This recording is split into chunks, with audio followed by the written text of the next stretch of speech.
সংসারের দৈনন্দিন কাজে জানা অজানা কিছু টিপস নিয়ে সাজিয়েছি আজকের ভিডিও। আশা করছি আপনাদের একটু হলেও উপকারে আসবে। চলুন তাহলে শুরু থেকে শুরু করি।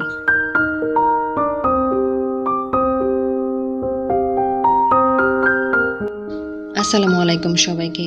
নতুন একটা ভিডিও দেখার জন্য সবাইকে আরও একবার স্বাগত জানাচ্ছি। তো আমার প্রথম টিপসটা হচ্ছে, সকালবেলা কিন্তু কম বেশি আমরা সবাই বাজার করে থাকি, আমাদের সবার বাসায় বাজার করা হয়। তো সেই বাজারের সঙ্গে কিন্তু আমরা শাক সবজি অন্যান্য কিছু কিনে থাকি। তো শাকের সঙ্গে দেখা যায় শাকের গোড়াগুলোতে মাটি থাকে, আবার অন্যান্য সবজিগুলো হচ্ছে পানি দিয়ে ধোয়া থাকে। তো শাকের যে ময়লা এবং সবজির যে পানি, তো সবগুলো একসাথে মিশে যে ফ্লোরটা কিন্তু নোংরা হয়ে যায়। তো আমরা যদি সেই শাকসবজিগুলো এরকম একটা বড় প্লেটে, অথবা আপনাদের কাছে যদি এরকম প্লেট না থাকে, তো আপনারা কিন্তু প্লাস্টিকের হচ্ছে কম দামি প্লেটও কিনতে পাওয়া যায়, সেটাও কিনে নিতে পারেন, যেটাকে ছাঁকনি বা অন্য কিছু নামে আছে সেটাও কিনতে পারেন। অথবা এসব যদি কোনো কিছু না থাকে, সেক্ষেত্রে আপনারা বড় একটা পলিথিন বিছিয়েও কিন্তু এই কাজগুলো করে নিতে পারেন। সেক্ষেত্রে আপনার ফ্লোরটা তো নোংরা হবে না, আর শাকসবজিগুলো সব এক জায়গায় থাকবে, যেটা যখন প্রয়োজন আপনারা কুটে বাছে হচ্ছে আলাদা করে নিতে পারেন। তো এখন হচ্ছে আমি শাকটা বেছে নিচ্ছি। আর প্রথমে হচ্ছে সিমটা বেছে নিয়েছি, শাকটা বেছেও গোড়াটা ঠিক একই জায়গায় রেখে দিচ্ছি, আর সিমটাও বেছে নিয়েছি। সেই সাথে কিন্তু আমি ফুলকপির যে ডাঁটাগুলো আছে সেগুলো কেটে নিয়ে একদম হচ্ছে ফুলকপিটাকে পরিষ্কার করে নিয়েছি। আর দেখতেই পেলেন যে আমার সব সবজির যে বাছনগুলো আছে সব এক জায়গায় রয়েছে, আর ফ্লোরটা দেখেন একদমই নোংরা হয়নি। তো এই গেল আমাদের প্রথম টিপস। এখন চলে আসলাম দ্বিতীয় টিপসে। চলে আসলাম পরবর্তী টিপসে। আলু আর পেঁয়াজ আমাদের রান্নাবান্নায় প্রতিদিনই ব্যবহার হয়ে থাকে। তো আলু কাটতে গেলে কিন্তু হাতে দাগ পড়ে যায়, আর পেঁয়াজের খোসা ছুলতে গেলে দেখা যায় যে অনেক কষ্ট হয়ে থাকে। তো সেই জন্য আমি হচ্ছে আলু আর পেঁয়াজ খোসা ছোলার আগেই কিছুক্ষণ আগেই হচ্ছে পানি দিয়ে ভিজিয়ে রেখে দিয়েছিলাম। আর এখন হচ্ছে খোসাগুলোকে ছুলে নিচ্ছি। দেখে নিশ্চয়ই বুঝতে পারছেন যে কত সুন্দরভাবে একদম খোসাগুলো উঠে যাচ্ছে। আর আলুগুলোকে যখন কাটবো তখন কিন্তু আর হাতে দাগ পড়বে না। তো আমি এখন আলুগুলোকে কেটে নিয়েছি, আর পেঁয়াজগুলোকে একদম খুব সুন্দরভাবে বটি দিয়ে কেটে নিয়েছি। আর আলুগুলো হচ্ছে যেহেতু মাছ দিয়ে রান্না করব, সেই জন্য এরকম করে কেটে নিয়েছি। আপনারা যেভাবেই আলু কাটেন না কেন, পানি দিয়ে যদি ভিজিয়ে কাটেন তাহলে দেখবেন আপনাদের হাতে আর দাগ পড়বে না। এখন চলে আসলাম আরও একটি টিপসে। তো আমরা যখন শাকসবজি কাটি, আলু পেঁয়াজের খোসা কেটে ফেলি, তখন কিন্তু আমরা এগুলো ময়লার বালতিতে দিয়ে দিই।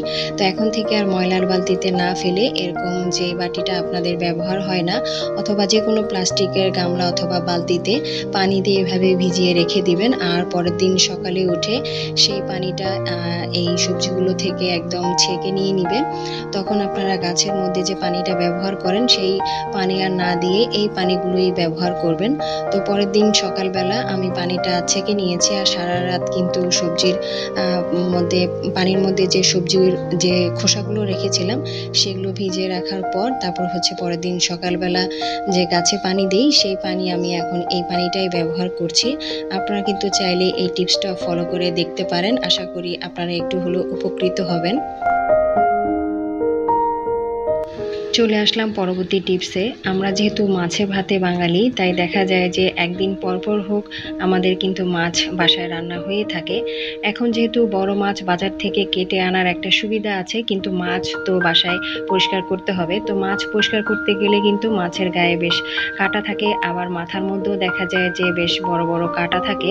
তো সেই কাঁটাগুলো যেন হাতে ঢুকে না যায়, সেই জন্য আমরা এই পদ্ধতিটা অবলম্বন করতে পারি। এটা হচ্ছে আমাদের বাসায় দেখা যায় যে চা পাতার প্যাকেট, তারপর পোলা চালের প্যাকেট, লবণের প্যাকেট, এগুলো কিন্তু আমরা যখন এগুলো স্টোর করি তখন কিন্তু প্যাকেটগুলো ফেলে দিই। সেই প্যাকেটগুলো ফেলে না দিয়ে সেই প্যাকেটগুলো হাতে পেঁচিয়ে আমরা কিন্তু মাছগুলো পরিষ্কার করতে পারি। এতে দেখবেন হাতের মধ্যে কিন্তু কাঁটাও ঢুকছে না, আর প্যাকেটগুলো যেহেতু অযথা ফেলে দিই সেই প্যাকেটগুলো কিন্তু কাজে লেগে গেল। তো মাছগুলো আমার খুব ভালোভাবে পরিষ্কার করা হয়ে গিয়েছে। অফ ক্যামেরা আমি কিন্তু মাছগুলোকে ধুয়ে নিয়েছি। এখন লবণ হলুদ মাখিয়ে আমি মাছগুলো স্টোর করে নিচ্ছি। তো আমি কিন্তু মাছগুলোকে এভাবে লবণ হলুদ মাখিয়ে স্টোর করে নিই, যেন পরবর্তী দিন রান্না করতে খুব একটা বেশি কষ্ট না হয়, আবার এগুলোকে ধুয়ে লবণ হলুদ মাখাতে হবে না। আপনারা কিন্তু চাইলে এগুলো বক্সেও রেখে দিতে পারেন, যেহেতু বক্সে জায়গা লাগে বেশি, সেজন্য আমি এগুলোকে এভাবে প্যাকেট করে নিয়েছি। তো আশা করছি এই টিপসটা আপনাদের একটু হলেও কাজে লাগবে। সবজি ধোয়ার জন্য সাধারণত আমরা গামলা ব্যবহার করে থাকি। এখন থেকে গামলায় সবজি না ধুয়ে এরকম ছাঁকনিতে আপনারা সবজি ধোবেন, যেটাতে আমরা শাক ধুয়ে থাকি। এক্ষেত্রে কিন্তু আপনার সবজিটা পানি থেকে পড়েও যাবে না, আর সবজিটা খুব সুন্দরভাবে ধোয়াও হবে, আর পানির অপচয়ও রোধ হবে। আর এখন চলে যাচ্ছি পরবর্তী টিপসে।